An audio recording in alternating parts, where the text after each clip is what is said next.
માંડવી શહેરના હરિનગર વિસ્તારમાં આવેલા શ્રી ભવનાથ મહાદેવ મંદિરના પટાંગણ ખાતે આયોજિત શ્રી ઉમા હરિ ગરબી મંડળ દ્વારા નવરાત્રિ પર્વની ભક્તિભાવ અને પરંપરાગત ઉત્સાહ સાથે ઉજવણી કરવામાં આવી રહી છે।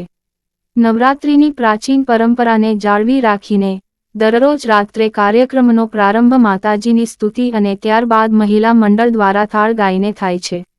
ત્યારબાદ ખેલૈયાઓ દ્વારા પ્રાચીન રાસ ગરબા ગીતો પર મન મૂકીને રાસ ગરબાની રમઝટ બોલાવવામાં આવે છે। મહિલાઓએ પરંપરાગત શૈલીના ગરબાની રમઝટ બોલાવીને ભક્તિ અને સાંસ્કૃતિક વારસાનો અદ્ભુત સમન્વય રજૂ કર્યો હતો। આ ધાર્મિક અને સાંસ્કૃતિક પ્રસંગે શ્રી ઉમા હરિ ગરબીના આયોજકો અને હરિનગરના સ્થાનિક આગેવાનોએ પણ વિશેષ ઉપસ્થિતિ આપીને ખેલૈયાઓ અને ગરબીના આયોજનને પ્રોત્સાહિત કર્યા હતા। ભવનાથ મહાદેવ મંદિરનું પટાંગણ રાસ ગરબાના સંગાતે ભક્તિ અને ઉલ્લાસના રંગે રંગાઈ ગયું હતું।